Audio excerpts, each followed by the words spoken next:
With the release of RTX 2012, we've incorporated a new licensing system into the product. This new licensing system is more flexible and it's easier to use, and it'll provide you with a better overall experience with the product. So this video is for RTX 2012. For those of you on RTX 2011 and prior, you will continue to use and license the product the same way you have always been doing up until today. So we'll continue to maintain those licensing systems, and so there will be no changes for RTX 2011 and prior.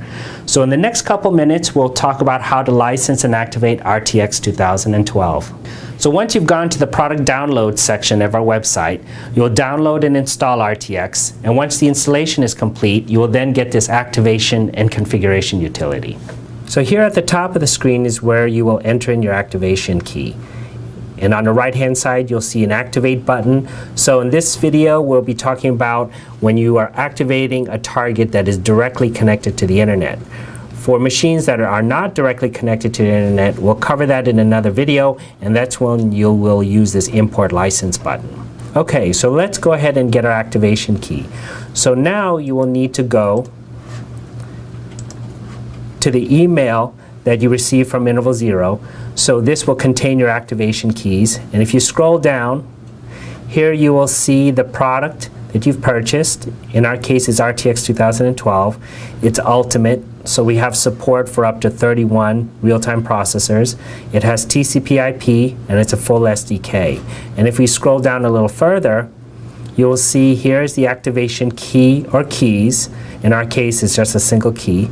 And here's the number of activations you're allowed. So one of the things that's better about this new licensing system is that you can have a pool of activations against a single activation key. So for instances where you're in mass production, this saves a lot of time and hassle, and the fact that you can use a single key and activate up to 10 machines or more against it.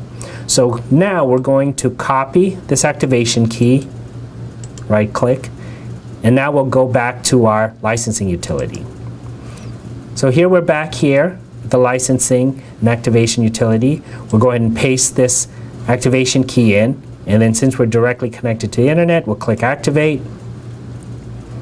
And you'll see that the activation has succeeded. And in the bottom box here under components, here were the components that were successfully activated. And so we have RTX subsystem, we have TCP/IP, a full SDK, and one button that popped up that's ever so important is the configure button. So you see here, although it's licensed and activated, it is not configured yet. So let's go ahead and configure the system. So if you look here, this is the setup of your system and how you can configure it. So you'll see that we have up to 4 processors on this system. So this PC is a quad core, and based on our license, we have Ultimate, so we technically can have up to 31 cores. But because this is just a 4-core system, you can see we can select up to 3 processors for RTX, or for real time. And the reason being that is that one of the cores has to be dedicated for Windows, and that's why you see a little lock right there. So here the maximum amount of real-time cores we can have is 3.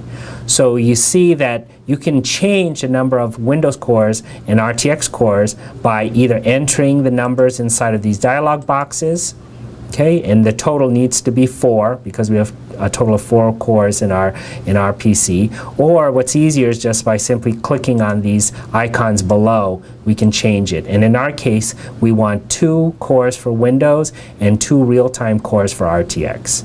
So once you've configured your system, you can see the numbers reflecting here in the dialog boxes, 2 and 2. We can click done, and now you will be prompted to restart the computer so your changes can take effect. And so now we'll click yes to reboot. So as you've just seen, activating RTX 2012 is quite straightforward.